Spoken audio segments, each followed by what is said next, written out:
This is Happy Hour with the strategic storytellers, eating their happy hours at Chili. You are here now. You are here now. You are here now. Here now. Your breathing is stressing me out. This will affect the entire planet. I know, but it's like so stressful. What up, y'all? We back at it. We're here, Happy Hour with Strategic Storytellers. Today we're drinking, eating, and talking stories at Chili's. I'm Lauryn Satterwhite. I'm Emily Long. I'm Muskan Sood. And I'm Imani Davis. All right, y'all, to get us started, I got a topic. Don't Look Up, an Adam McKay film. This is not real. This is not real. This is not real. This isn't happening. Kate, tell me this isn't really happening. I hear there's something you don't like the looks of. We discovered a very large comet. Oh, good for you. It's headed directly towards Earth. This comet is what we call a planet killer. At this exact moment, I say we sit tight and assess. Sit tight and assess. Sit tight. And then assess.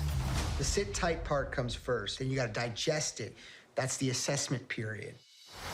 This is the worst news in the history of humanity. He just blew us off. What are we gonna do?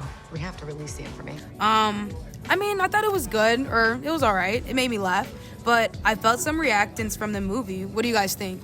Yeah, I'm not gonna lie, this thing felt a little off to me too. I think they just try to shed light on corruption and politics, but it really failed to inspire the audience.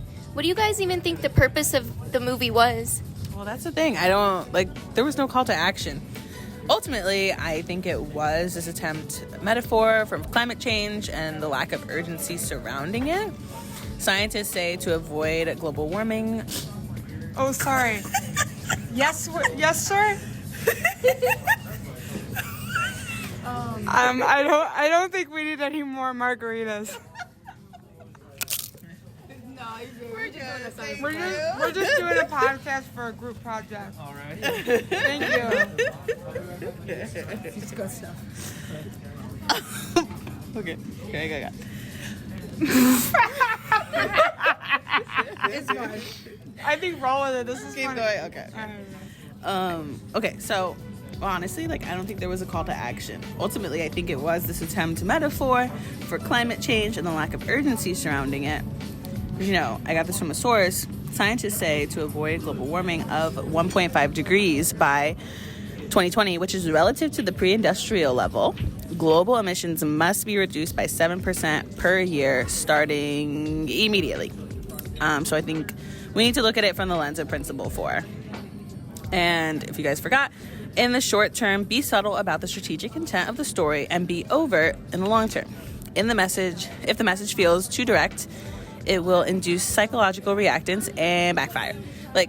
I think this is so relevant to Adam McKay's work, and I can talk about that later. What do you all think about the message? Was it direct? Was it indirect? Yeah. Honestly, I think it was almost too direct. The entire time it pushed all these deep-rooted social agendas. It was almost too many issues that were confronted, and they're surface level. They should have stuck with one or two. Jennifer Lawrence's role had no character development, and she was yelling the world's ending the whole time. There's a 100% chance that we're all going to die. Hey. Well, the handsome astronomer can come back. And I also think it was just, they were trying to make it too funny and too over the top, so people weren't able to see the truth in it, and it was kind of losing its message a little bit. Yeah, I thought the same thing. I felt that the characters, they had no development or growth, and because there were just too many people in it, they couldn't focus on it. Oh yeah, there's just too many celebrities for this cast. Come on. We took so many people who are drama known actors, and you made them comedians. I can't remember the last time I've heard Meryl Streep tell me a joke, and I don't even know what I'm gonna laugh because I don't think she's too funny. Petty and Ariana Grande are doing a song together. Honestly, maybe in another world it could have worked, but it just didn't. I think they would have been too overboard with the sarcasm and satire, honestly. And I think this backfired. And the audience did not understand what the call to action was, and they're this is too overt.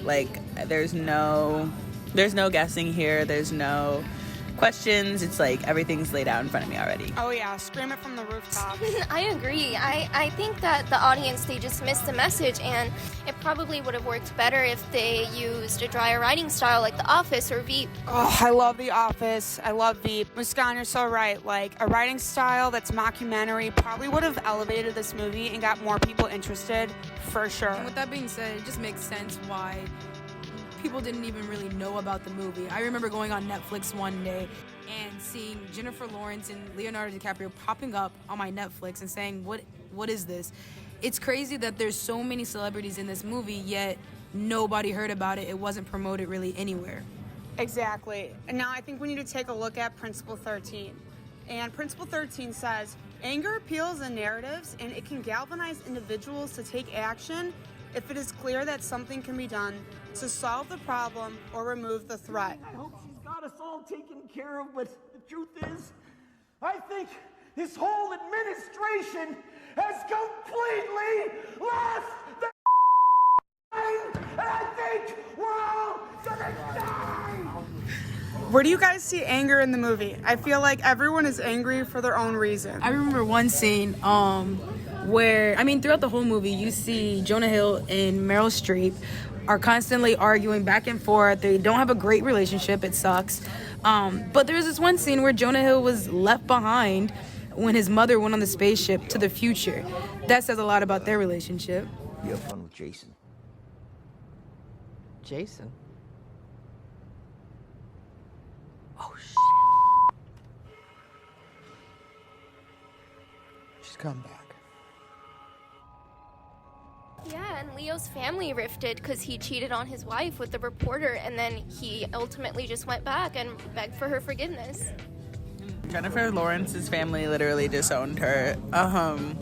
Yeah. Lots of anger there. Ugh.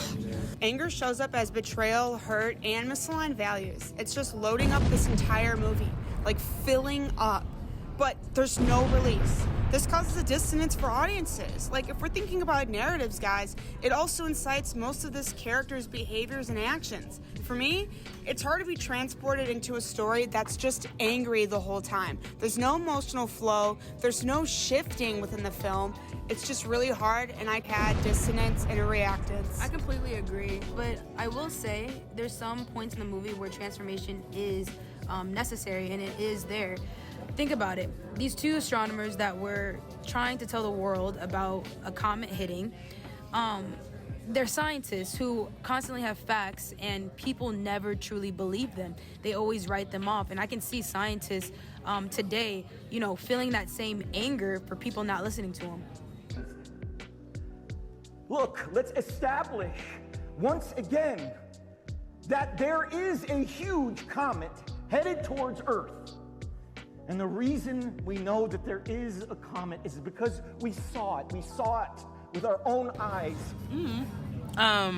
No, totally. I agree with that, where I think some people really resonate with this, of maybe those who are not as outspoken in political beliefs or anything. And I love fried pickles.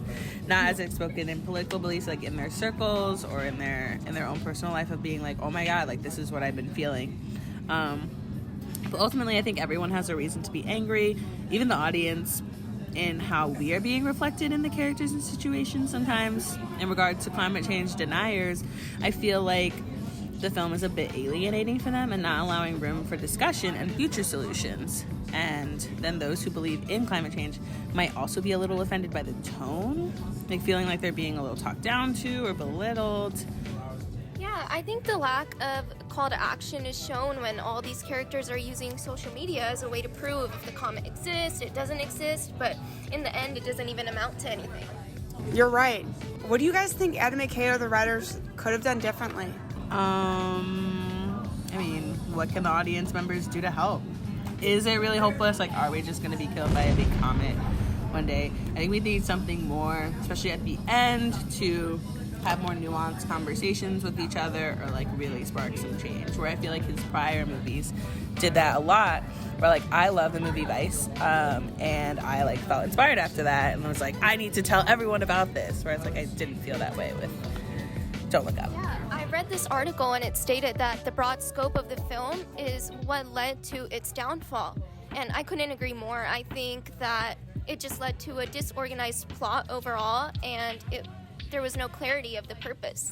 And you know, I constantly look at Rotten Tomatoes all the time, and the tomato meter gave it a 55%, although the audience gave it a 78%, but they only did that because of the big celebrity cast. However, the film was off because I think they had too many celebrities in it that the critics saw through it, but you know, the film was essentially making fun of the audience. So it's sad that they weren't able to see it because of all the celebrities in it. So what do you guys think? Would you watch it again? Probably not, no. Was enough, I think. And it was fun, but it's long as well.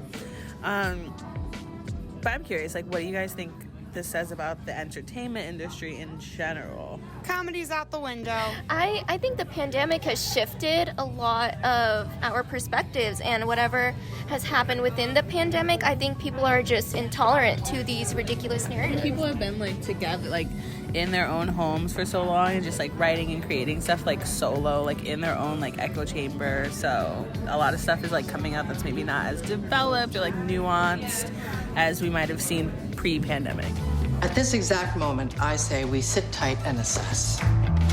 Sit tight and assess? Sit tight. And then assess. The sit tight part comes first, then you gotta digest it. That's the assessment period. I'm gonna take away one thing from this movie. Anger ain't good. This margarita is even better. Boy, do I love me some chilies. Thanks for listening to Happy Hour with Strategic Storytellers. I still like Adam McKay though, I will say that. You're... Yay! Woo!